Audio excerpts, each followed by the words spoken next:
the Fill the Funnel podcast with Jeff Swan and Tom Slocum. We're here to help you crush your targets with tactical tips and insights you can act on today. Don't have a fancy tech stack, a big budget, or even a huge team to lean on? Well, it's time to get that solved today with FTF Fridays. Hey everyone, and welcome to Fill the Funnel podcast with your host Jeff Swan and Tom Slocum. Hey. Hey, today we're going to be talking about who are you targeting? Okay, so as you can imagine, you're sitting there banging your head against the wall because you're not getting responses, this and that, whatever. Well, guess what? 90% of what's going on is if you're not targeting the right person, you're not understanding their pain points, guess what? You're not going to have much success no matter how awesome your tactics are or how cool your tools are. Tom, how do you use ICP? Or what does ICP mean to you? Yeah, so obviously your ideal customer profile, what is it that your CEO, your leadership might be presenting to you to target? So just looking at ways to target better and identify who to prospect every day. Who are you making dials to? Who are you reaching out to that would have a likelihood of needing your solution and purchasing with you and your company? Right on. Yeah, well, get this. So a few years back, I have a long, fancy history with ICP. And the reason being is that I was really heavy into account-based marketing a few years back. Now it's account-based sales, account-based everything, whatever you want to call it. But it's really focusing on target audience. And you cannot do account-based without ICP, without your ideal customer profile. So what I've learned about going through this process for several companies was that a lot of companies think they're doing ICP, so they think they're doing their ideal customer profile, but what they're really doing is their target customer profile. So they're just going after an audience they think could work for them. What ICP is a little bit different is that if you look at your database and you look at the customers that are most profitable, stickiest, like longest tenure, they stick around for the longest time, and the ones that are most likely to buy and close faster. Okay, so all of this approach that I'm talking about, these things are ideal, right? So a lot of people say, like, when you look at your database and you find your ideal customer and you solve for that, well, guess what? You're going to have a lot more profitability. You're going to close faster, whatever else. But in reality, most people sitting on this call, hey, Tom, do most people sitting on this podcast have the authority or ability to find their ideal customer profile? I would have to say no, right? Many don't get to decide. They don't even know where their data is coming from. They're just given it and said, hey, make the best of it and go make it work. And then the stress comes, the different tactics come, right? And it just gets so crazy.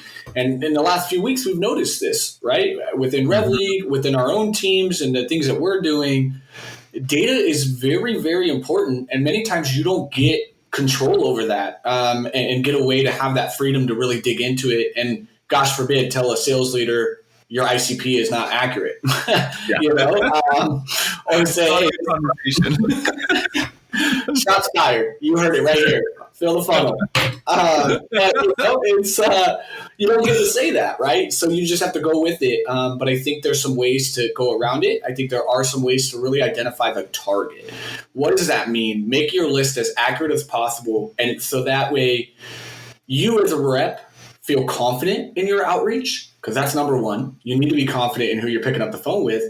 And you get the ability to actually have real conversations because this is somebody that could benefit from value conversation with you versus with somebody that's maybe ideal, but you're just not prepped for them yet. You have no idea how to get in there, right? There's a lot of things there that just, that would be great if we could land that 14,500. Okay, I hear you, boss, but let's talk about what's realistic. Where can we really fit in the market? And we can work towards that. But who can we get pipeline in with today that would be a benefit to our product? Right. No, really good points, Tom. And it's the fact of the matter is that, most of us are told, hey, you have to go after this particular audience, whether you agree or not, you have to do it. So the cool thing is that you can borrow from the concept of ideal customer profile, use the same tactics to really learn the most you can about your target customer profile, and use that in your outreach to have personalized and relevant messaging and outreach. So just as an example of what you want to look at for a target customer, there's and just for clarity, we're talking here about the account, so not the person, but the account. Okay, so the ideal customer you're going after, the one that's going to pay you. So what you want to look at is firmographic data. Firmographic is like, how many employees they have, what revenue, how long they've been in business, what type of, all things that you can find on any database, ZoomInfo, LeadIQ, whatever, easy stuff. Then there's things that have to be kind of verified by hand or by eye, once in a while. So it's like, how many people in the sales team, right? How many members of the sales team are there? What type of technology do they use, right? Like all this type of stuff. Then there's also environmental. So what kind of industry are they in? What are the unique characteristics of people in their region? These are all factors that contribute to, am I speaking to the right customer? Am I not speaking to the right customer? And finally, how do they actually use services like yours? Are they brand new? Do they use a service like yours and are looking to switch? Or do they use your service and you're looking to make them upsell or something like that? Like there's all these different factors to come into play here to identify your target customer profile. Absolutely. And again, the ideal is just a fictionist company, right? Organization that you feel, gets significant value, but you need to be more targeted than that and really identify, what is the kind of customer you want and the kind of customer that wants to buy from you, and target that a little bit different. So I love it. Awesome. So now that we've kind of talked about the account, now we don't sell to companies, do we, Tom? No. We sell to people. Yeah. We got to go to the people within the organization to sell what we need. Exactly. So the next thing you want to look at is what we call the buying center. So as part of your target customer profile, there's going to be specific personas that are going to live, or specific people that live within that company. So there's going to be your decision maker or your champion, your approver, your technical validator if you sell a technology product. There's all these different types of persona, types of roles within the buying process that you need to understand and what they actually look like. So Tom, do you folks at Milestone, do you use the concept of the buying center? And if so, how do you use it?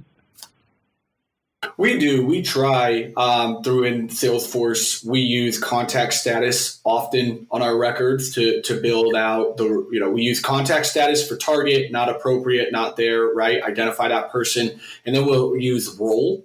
So what is their role? So, okay, this person's a target, but why? What's their role? Champion, influencer, or decision maker. So when the AE and the SDR attack that account, they do know where their efforts need to go, and they're able to identify that. When I was at reputation.com, we used Lucid.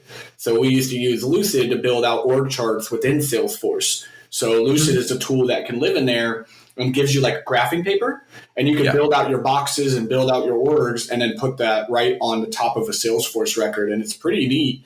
But there are some ways to do that. And I think having your buying center laid out, so now that you've got the ideal customer, now you want to break it down internally and build out that org chart and know how you and your AE can leverage that connection, right? Maybe you could go after the influencer and they can go after the champion and the decision maker, or you can leverage the champion, right? And you build that out. And then that's where you could get creative in like executive sponsorship, right? Start breaking down those those champions and those decision makers once you got that org chart over on LinkedIn, and start finding the connections within your company and your executive team to then drive that more.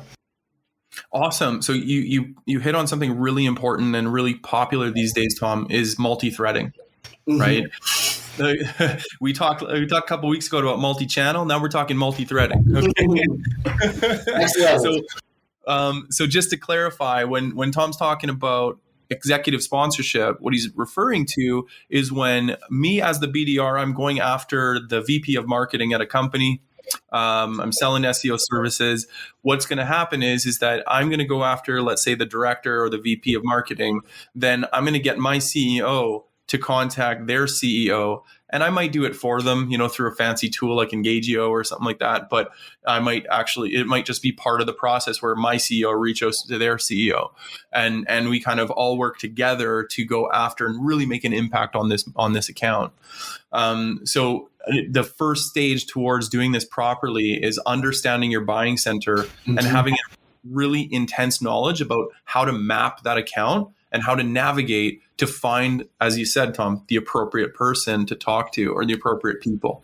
Well, and a quick tip, right? Because this sounds excruciating, right? I'm not going to lie. We're talking to SDRs, AEs, right? Like, you don't have a lot of time, right? This takes after hours or things like that, or just managing your time. But there are tools that can help. Like for my team, we do leverage Zoom Info. And if you pay for those premium functions within there, you get org chart accessibility, right? So it's already mapped and done for you. You just need to verify it and take that information and build it into your sales process. And again, like I mentioned a few minutes ago, work with your operations, right? Work within your team and your management team to find ways to leverage your Salesforce fields to make it easy and digestible for both you, the AE, and your executive team through contact statuses, roles. You've been watching on LinkedIn lately. They've been talking about an SDR ops manager, right? Going into that role and making it a thing. I did that role for about a year, right? And that's all I did was leverage different levers within the CRM to make it easy and digestible. So it's extensive. It's hard to build those out, but the tools do provide you. Some tools have it mapped out for you. You just got to go leverage that technology and then build it out in your Salesforce and make it digestible. Yeah, and correct me if I'm wrong, Navigator also has something like this as well, right?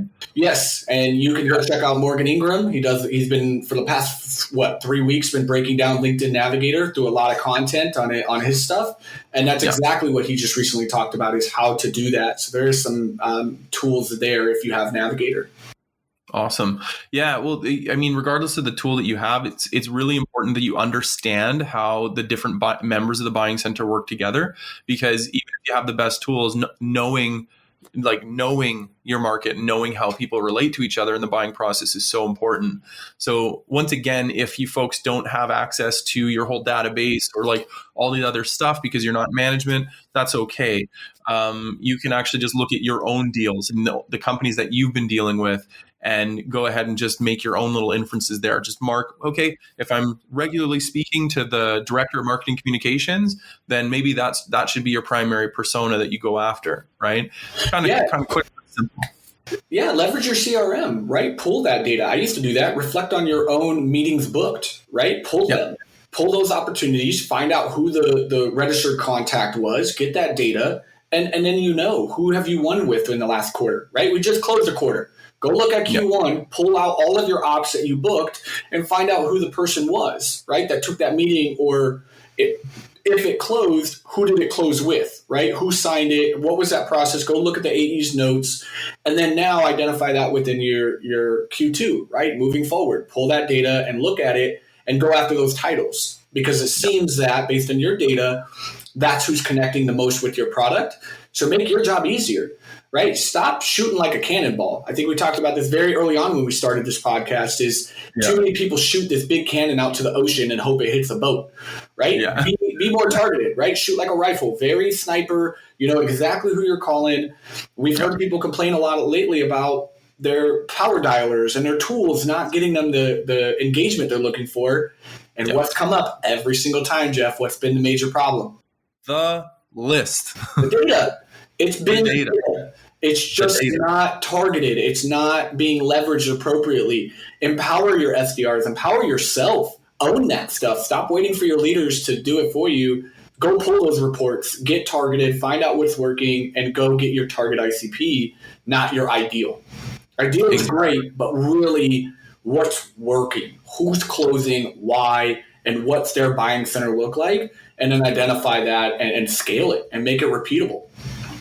I'd rather make 100 calls a day and talk to 10 people I actually wanted to talk to versus 100 dials to talk to 25 people, and 15 were waste of their time and my time, and it's a poor experience for everybody involved. Exactly.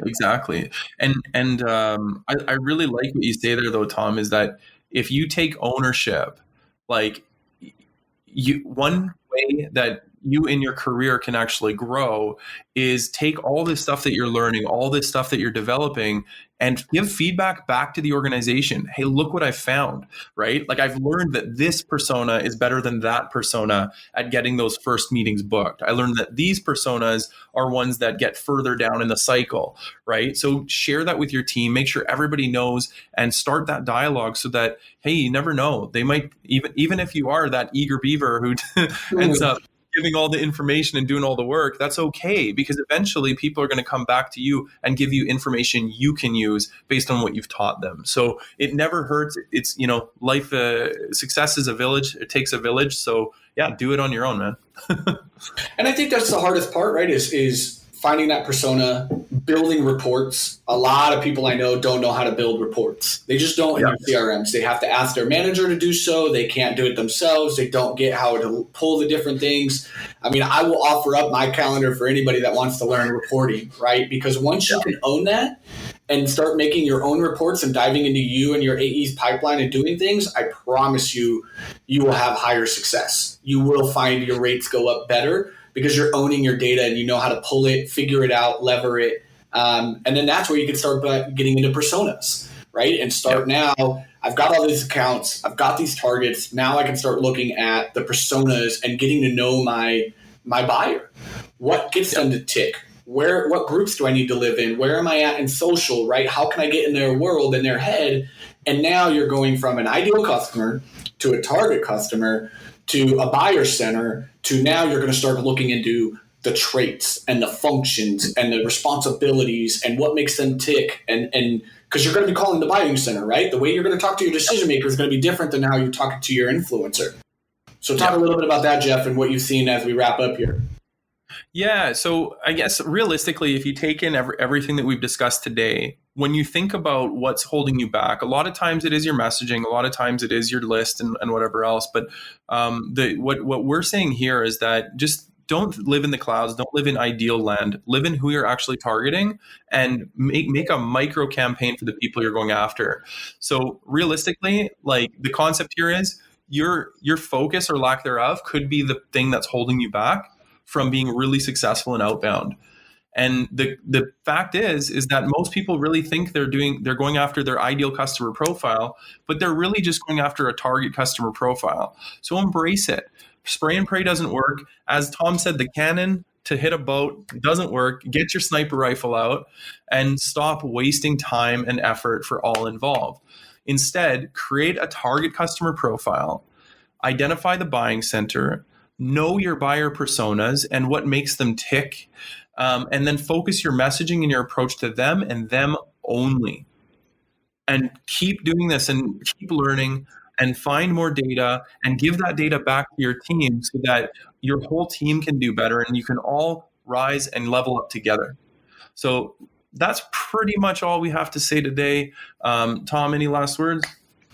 No, I think it's great. Just be targeted, right? Really own your process, own it, figure it out, get very clear on who you're reaching out to, and then your messaging will be a lot more engaging. They'll want to talk with you and you'll see your numbers increase. Awesome. Well, yeah, that's all for today. Thanks, everybody, and happy hunting. Bye. Thank you for joining us for another episode of Fill the Funnel podcast. If you like what you heard, be sure to hit subscribe on your favorite platform, give us reviews, and tell all your friends about us. Till next time, happy hunting.